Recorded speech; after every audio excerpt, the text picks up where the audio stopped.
Welcome to Prog Rock Digital.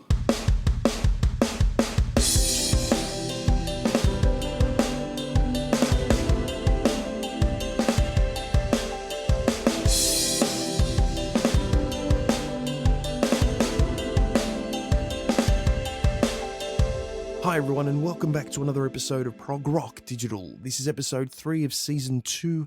Thank you very much for downloading and streaming. Don't forget to visit progrockdigital.com. Now, today's episode is a package of conversations that were had back in 2020. I spoke with Joey Vera, Mark Zonder, Nick Van Dyke, Mick Box from the band Uriah Heep. I also spoke with Gary Wehrkamp and my very good friend Ioannis. Now, just to give you some context on the episode, I've condensed our conversations down to a approximately 20-minute episode. Think of this as a retrospective look at 2020. I'm looking forward to 21. We've already had Nick DiVigilio and Georgakopoulos on this year. With our next episode, I will chat again with my good friend Ioannis. We're going to cover off on the A Pleasant Shade of Grey album, or if you like, Absog by the band Fate's Warning.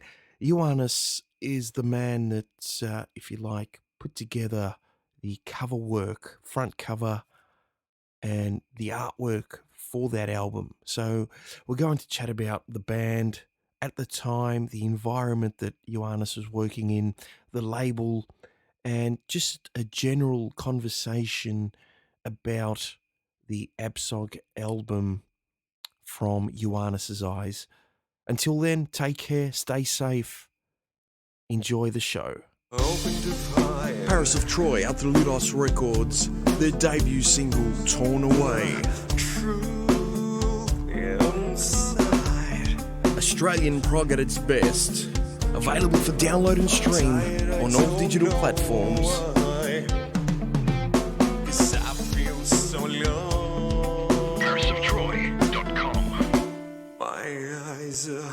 Torn away. Hey, this is Joey Vera from Armored Saint and Fate's Warning and Motor Sister, and you're listening to Prog Rock Digital. The most important thing in that situation is that we were at the right place at the right time. We're talking 1980. We were in LA, 1980. We were coming up in 1983, basically, 82, 83. That's when we first got out and started playing. Yeah. So you're talking about Los Angeles. You're also talking about the rise of heavy metal. Because prior to that, there really wasn't any scene. There was nothing was happening in LA. It was just left over from new wave, basically. Yes. So, you're having this new genre kind of come and spread across. Of course, it started in Britain, new wave of British heavy metal, and then it just flowered worldwide from there. And so LA, of course, we were very much influenced by it, as were a lot of other bands.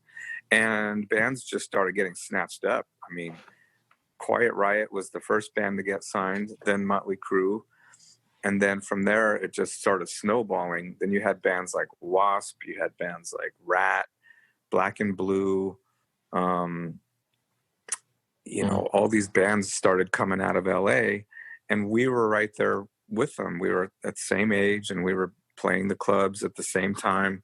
So it was just kind of a matter of time before one of the labels were going to come sniffing around. Yeah. I mean, Polygram actually came to us before Chrysalis, and they were kind of grooming us. They were taking us out to dinner, and we did several meetings with them, but the A&R guy couldn't get enough people on board to be to want to sign us. And then next thing you know, Chrysalis came knocking on our door, and then we met Ron Fair, who was the A&R guy who signed us, and he was like, I have to have you guys. And so he did the same thing, groomed us. We did several different demo sessions, and before you know it, we had a record deal. It was crazy.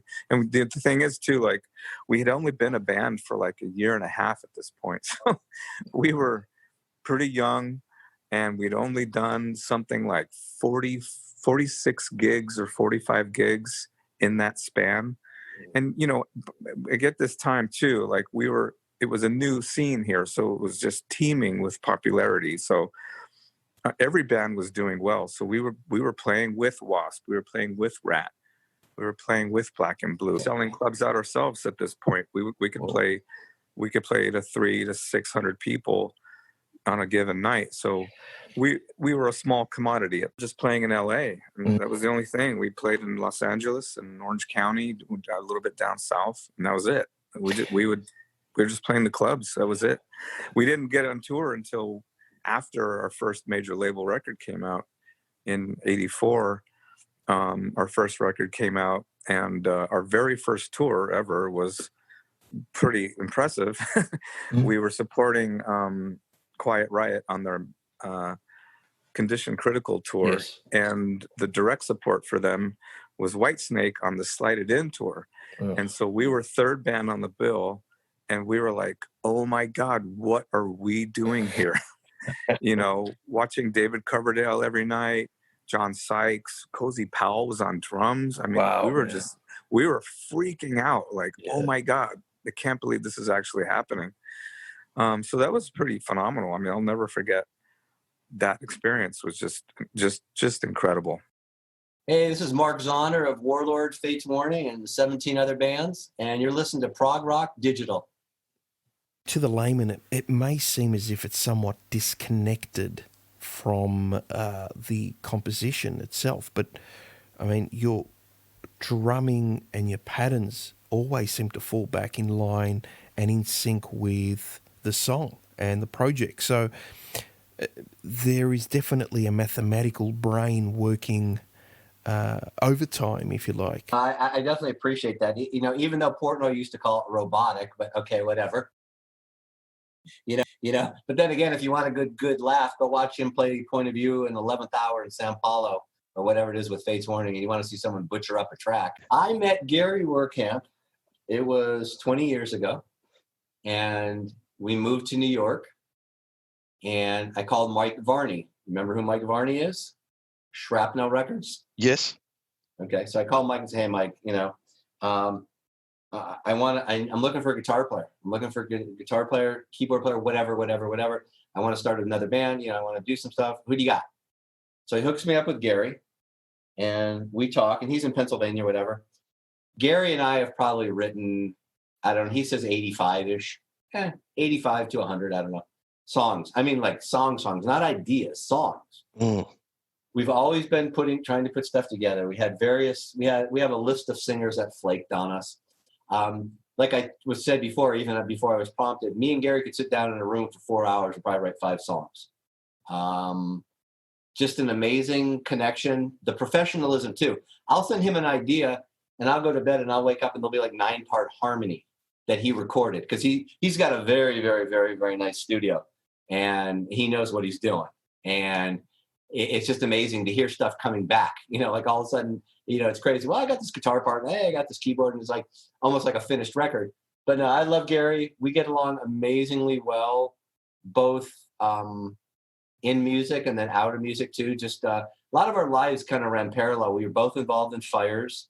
He lost his house completely burnt to the ground. Ours was just completely smoked out, but we did never go back to it.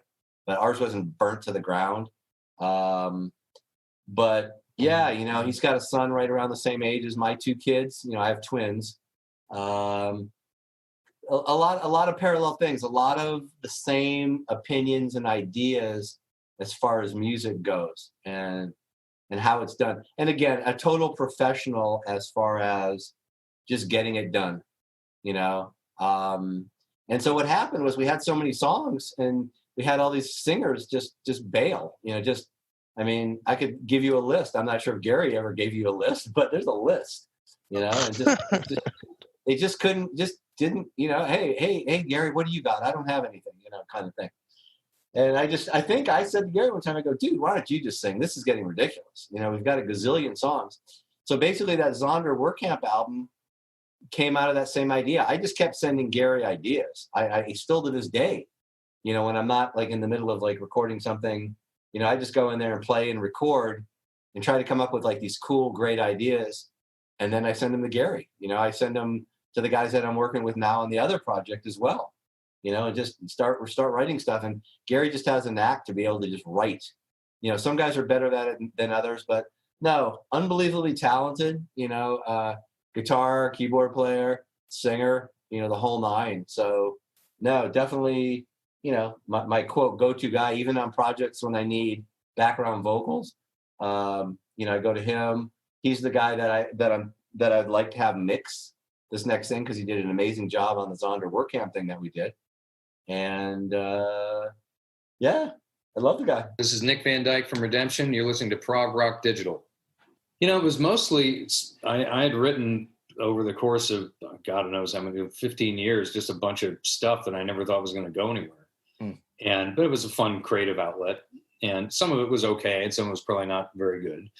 And then I bumped into Ray Alder from Fate's Warning at a of all things, it was 2 shows in succession, a Flotsam and Jetsam show here in Los Angeles, and then a couple of weeks later, of all things, a Saxon show at the same venue, both at the Whiskey. Actually, the first was the Key Club. Anyhow, I just struck up a conversation with him, and we wound up becoming friends, having nothing to do with music, other than the fact that I was obviously a huge fan of Fate's Warning. And then a couple months later, I played him some of the stuff that I'd written, and he offered to help me produce an album. So between him and me, we reached out to some musicians that we knew and respected, and that sort of became the core that recorded the first self-titled Redemption record. And from there, I found distribution for it, and along with that came the opportunity to play at Prog Power back in 2003, I think.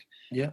So I needed musicians to perform with me live, and that's how I met the rhythm section. How are you going health-wise? Oh, thank you very much. It's funny. I feel fine. All my blood work is all good. The weird thing is, I went to it's been 11 years since I was treated. I went to the one doctor in the world who at the time thought that disease was curable. And he and, half a dozen people that work for him. Now maybe it's 15 people that think it's curable in some cases. He's now retired in his mid-70s. So he says I'm cured, but he doesn't practice medicine anymore. Right. The guy who took over his practice for him won't say I'm cured, but says it is very unlikely you will experience a recurrence. And then every other doctor I talk to, including the guy that I see locally for follow-up, is like, this is a really long remission. I can't really explain. So there's a sort of Damocles hanging over me, but it's sort of like COVID. You can't live your life just waiting to die. That's right. Yeah. And you shouldn't live every day like it's your last, but because that robs you of the ability to look forward to the future. But you got to live. You can't be a prisoner of fate. Yes. And God forbid if it comes back, there'll be a whole bunch of different treatments that I can try, and I'd really rather not do that though. So hopefully it is gone for good. Mr. Mick Box, welcome to Prog Rock Digital. How's it all going, man? It's going really well, mate. Apart from all the rubbishy COVID-19 that we're having to put up with, and lockdowns, and goodness knows what else, the funny thing in life is that, a big hole appears in your curriculum, so we've got no touring, but then another million things fill that hole, so you're just as busy as ever, So, I'm writing songs for the new album, doing a lot of writing stuff, playing. I'm doing all my lockdown videos, Mick Monday videos, Ask Mick videos, and I'm doing this thing called Cameo, which fans can pay for me to say happy birthday to anybody they want, or anniversary, or whatever celebration, and all that money goes towards my cancer charity. So I just fill it up with other things, my friend, and of course I've got the family, so they expect me to be with them. So, and I love it because it keeps you grounded. So, Mick, if we can just chat about your most recent release out through BMG, 50 Years in Rock, if you like, a retrospective look at the last 50 years in Uriah Heep. This would be, album number 25 with, another 25 live recordings? That is an underestimate of the live, to be honest. We've got so many out there, it's just unbelievable. It's just uncontrollable because, a lot of the stuff we don't own over the years, and a lot of the stuff is picked up and sort of amateur bootlegs, if you like, and there's a lot out there. But that, to me, that's good. That's a sign of success too. Yeah, BMG have done a marvellous job. They've embraced it fully, and And just simply to get all of our studio albums in there, which is amazing. And there's art cards from Roger Dean, who was probably one of our most famous artists that we use with Dim's the Wizard's Magician's Birthdays. He's done new slants on the covers, so you've got an art card that with both album covers on the side, and a Magician's Birthday and Dim's the Wizard's. There's a new artwork for a vinyl, Magician's Birthday, that Roger's done. So it's really cool. Yeah, there's a lot of really good, interesting stuff in there. Yeah, they should have called it "This Is My Life," to be honest, but but it's done us proud, and we, come on, not many bands have lasted 50 years, and we have, and I'm very, very proud of that fact. Hey everybody, it's Gary Wehrkamp from Shadow Gallery, Amron's Plate, and a few other bands here and there. Just saying hello and reminding you to keep you here, and you're listening to Prog Rock Digital. It really tests your character in some of the ways I felt like I succeeded in being courageous, but just as much I was equally pretty failed at times and really kind of searching for kind of the strength to go on. I mean, it was one thing to lose my stuff in my house. I mean, I was thankful my family was safe, but also my teaching business, and then also my studio. I don't have any complaints about it, especially now, but at the time you're like, wow, it's 30 years of building up a studio and instrumentation, and it's the time that it takes to get it back. And but here I am in my new control room in my new studio now for a couple of years, and I couldn't be any more grateful. It was the record label who set that up. I think James went to Magna Carta, or Pete Morticelli from Magna Carta Records offered James the chance to do a record. I don't really know how that came about. And James said he would be interested in collaborating with a few people on it. And they gave him our number. And so he collaborated separately, but also together with Carl, Brent, and myself. And we did 2 records together. So the first one was a lot of mailing CDs to each other. It was back in those days. I don't even think you could email music back in 2000 or whatever. I don't even know when that was, but it was I wasn't emailing music so much then. So it was like mailing CDs, and I'd have ideas, and I'd give them to Carl. Carl would write some lyrical ideas and send them to James. He'd try some stuff out. By the second album, I believe, or maybe it was the first one, he actually flew down to work face to face, which was a much nicer experience. Yes. And so to spend a few days with him in a good studio and really kind of bounce ideas off each other. And James he's fantastic. I mean, he's very smart, very talented, but he's every bit equally as nice and just very polite and just great to work with. So I remember that whole experience being really moved by him, moved as a person. And while we were nice face to face, our emails were totally, joking and insulting and just ridiculous and stupid nonsense. But but I wasn't there for any of the recording of it. I think he did the recording up in Boston, and that's when he was already working with Mike Mangini in those days, who would eventually become to be in Dream Theater. But I remember sending Mike the songs, and honestly, Mike Mangini is so good that I remember thinking I'm gonna write, because I would write the drum parts, and I would write the hardest drum parts possible. It was I gotta write for double bass really really crazy fast stuff, because I know Mike's the one guy in the world who can play it, and some of that stuff was cool and fun to do. And I don't know if James ever knew this, because he gave me a great compliment once. He was like, "Man, you're just one hell of a drummer, Gary." And I was like, "Well, thanks, James." But I was actually doing the double bass with my fingers on my keyboard, and I was I would set up just nothing but cymbals and the tom-toms, but all the kick drums and the snare, I'd be like.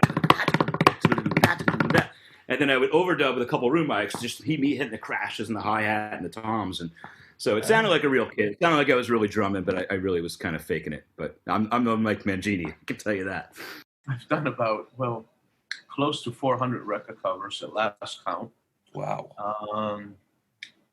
And I've attacked, I think, every genre except maybe country music. Yep. Actually, no. I did a cover for a country act because we were in a design firm, but with my Greek brother, George. We were the only 2 guys in the family that didn't open up a restaurant, like all the other Greeks. we went to the music business. Crazy us, right? but the bands, oh God. Well, bands, let's see, Deep Purple, Uriah Heep, King Crimson, Dream Theater, Voivod, Sepultura, Biohazard, Yngwie Malmsteen, Styx, Warren, Slaughter, worked with Bon Jovi on his world tour in 1995, worked with the Stones, Allman Brothers, Lynyrd Skynyrd, obviously Face Warning, Yep. Flower Kings, John Anderson of Yes, Jean-Luc Ponty. Oh God, I know I'm missing people. They're going to get PO'd. No, that's okay. Oh, Blue Oyster Cult, the Blue Oyster Cult. Yep. It's been quite an experience. Let me put it that way.